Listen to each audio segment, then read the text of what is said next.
I found that nothing in life is worthwhile unless you take risks. Nothing. Nelson Mandela said, "There is no passion to be found playing small and settling for a life that's less than the one you're capable of living." Now, I'm sure in your experiences in school and applying to college and picking your major and deciding what you want to do with life, I'm sure people have told you to make sure you have something to fall back on. Make sure you got something to fall back on, honey. But I never understood that concept, having something to fall back on. If I'm going to fall, I don't want to fall back on anything except my faith. I want to fall forward. I figure at least this way I'll see what I'm going to hit. Fall forward. This is what I mean. Reggie Jackson struck out 2,600 times in his career, the most in the history of baseball. But you don't hear about the strikeouts. People remember the home runs. Fall forward. Thomas Edison conducted 1,000 failed experiments. Did you know that? I didn't know that. Because the 1,001st was the light bulb. Fall forward. Every failed experiment is one step closer to success. You've got to take risks, and I'm sure you've probably heard that before, but I want to talk to you about why that's so important. I got 3 reasons, and then you can pick up your iPhones. First, you will fail at some point in your life. Accept it. You will lose. You will embarrass yourself. You will suck at something. There's no doubt about it. And I know that's probably not a traditional message for a graduation ceremony, but hey, I'm telling you, embrace it, because it's inevitable. And I should know. In the acting business, you fail all the time. Early on in my career, I auditioned for a part in a Broadway musical. Perfect role for me, I thought, except for the fact that I can't sing.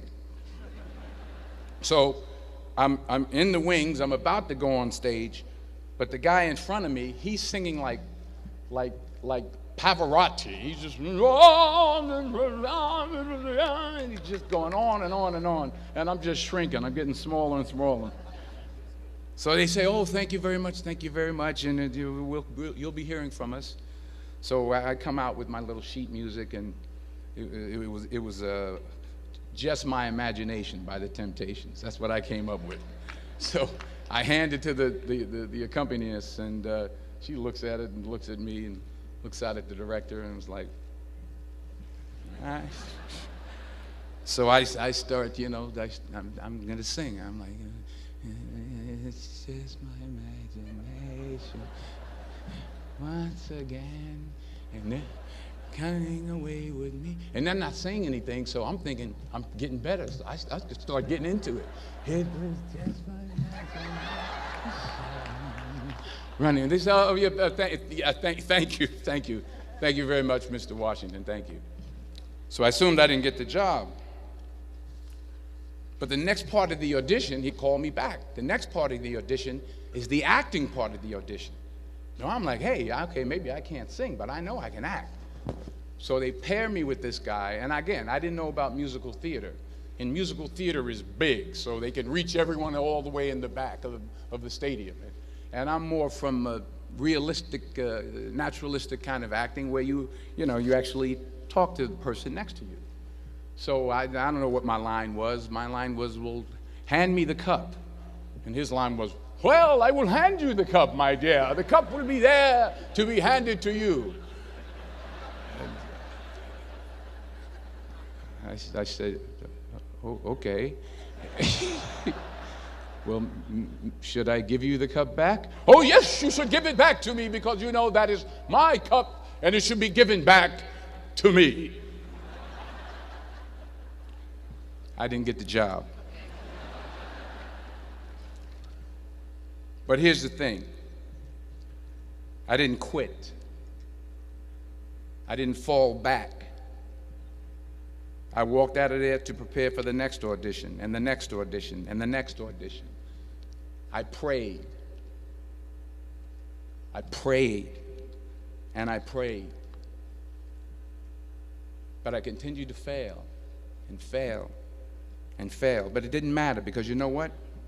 There's an old saying, you hang around the barbershop long enough, sooner or later you're going to get a haircut. So you will catch a break, and I did catch a break. Last year, I did a play called Fences on Broadway. Someone talked about it. Won the Tony Award. And I didn't have to sing, by the way. But here's the kicker. It was at the Court Theater. It was at the same theater that I failed that first audition 30 years prior. The point is, and I'll pick up the pace, the point is, every graduate here today has the training and the talent to succeed. But do you have the guts to fail? Here's my second point about failure. If you don't fail, you're not even trying. I'll say it again. If you don't fail, you're not even trying. My wife told me this great expression. To get something you never had, you have to do something you never did. Les Brown's a motivational speaker. He made an analogy about this. He says, imagine you're on your deathbed, and standing around your deathbed are the ghosts representing your unfulfilled potential. The ghost of the ideas you never acted on. The ghost of the talents you didn't use. And they're standing around your bed, angry, disappointed, and upset. They say, we came to you because you could have brought us to life, they say. And now we have to go to the grave together. So I ask you today, how many ghosts are going to be around your bed when your time comes? You've invested a lot in your education, and people have invested in you. And let me tell you, the world needs your talents. Man, does it ever. I just got back from Africa like 2 days ago, so if I'm rambling on, it's because I'm jet lagged. I just got back from South Africa. It's a beautiful country, but there are places there with terrible poverty that need help. And Africa is just the tip of the iceberg. The Middle East needs your help. Japan needs your help. Alabama needs your help. Tennessee needs your help. Louisiana needs your help. Philadelphia needs your help.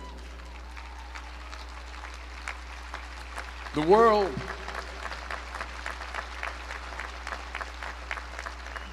world needs a lot, and we need it from you. We really do. We need it from you young people. I mean, I'm not speaking for the rest of us up here, but I know I'm getting a little grayer. We need it from you, the young people, because remember this. So you got to get out there. You got to give it everything you got, whether it's your time, your talent, your prayers, or your treasures. Because remember this. You will never see a U-Haul behind a hearse.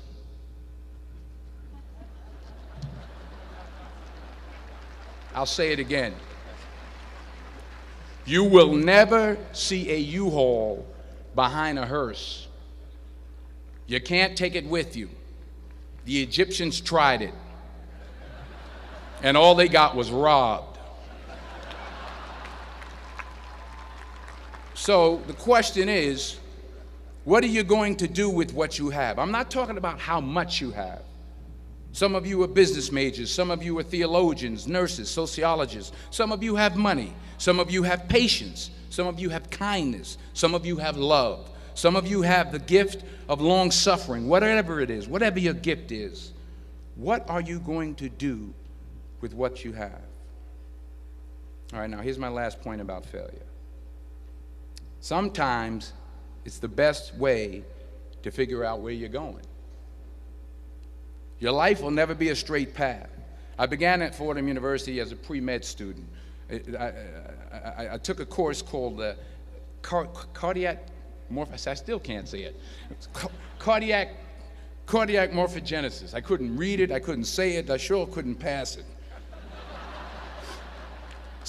it. So then I decided to go into pre-law, then journalism. And with no academic focus, my grades took off in their own direction. Yeah, down. I was a 1.8 GPA one semester, and the university very politely suggested that it might be better to take some time off. I was 20 years old. I was at my lowest point. And then one day, and I remember the exact day, March 27th, 1975, I was helping my mother in her beauty shop. My mother owned a beauty shop up in Mount Vernon. And there was this older woman who was considered one of the elders in the town. And I didn't know her personally, but I was looking in the mirror, and every time I looked at the mirror, I could see her behind me, and she was staring at me. She just kept looking at me. Every time I looked at her, she kept giving me these strange looks. So she finally took the dryer off her head and she said something I'll never forget. First of all, she said, "Somebody give me a piece of paper. Give me a piece of paper." She said, "Young boy, I have a prophecy, a spiritual prophecy." She said, "You are going to travel the world and speak to millions of people." Now, mind you, I'm 20 years old. I'm flunked out of school. In fact, like a wise ass, I'm thinking to myself, maybe she's got something in that crystal ball about me getting back into school next fall. But maybe she was on to something, because later that summer, while working as a counselor at a YMCA camp in Connecticut, we put on a talent show for the campers. And after the show, another counselor came up to me and asked, "Have you ever thought about acting? You're good at that." So when I got back to Fordham that fall, I got in and I changed my major once again for the last time. And in the years that followed, just as that woman prophesied, I have traveled the world and I have spoken to millions of people through my movies. Millions who up till this day couldn't see me, who up till this day I couldn't see while I was talking to them, and they couldn't see me. They could only see the movie. They couldn't see the real me. But I see you today, and I'm encouraged by what I see. And I'm strengthened by what I see. And I love what I see.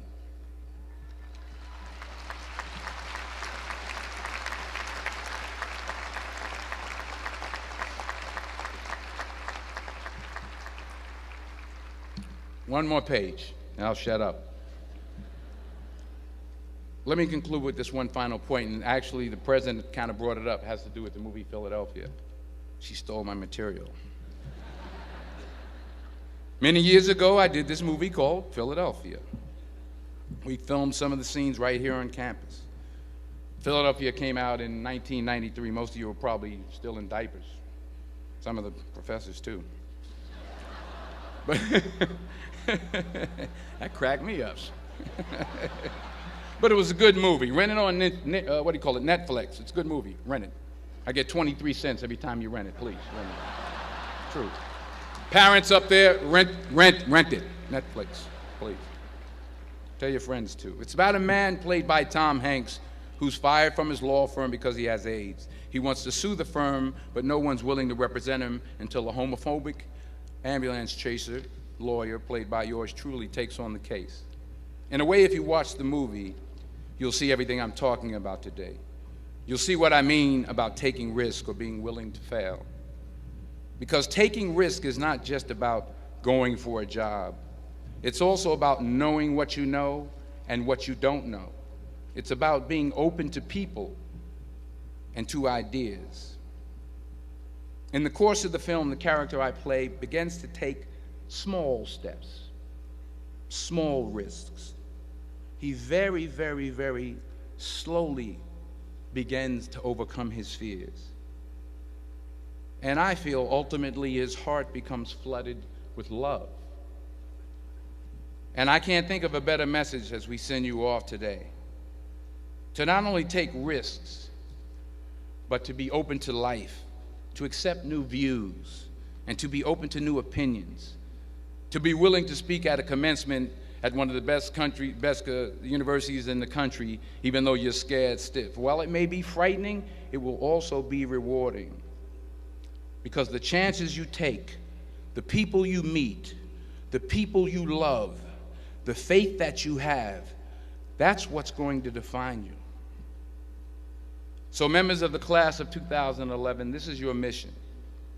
When you leave the friendly confines of Philly, never be discouraged.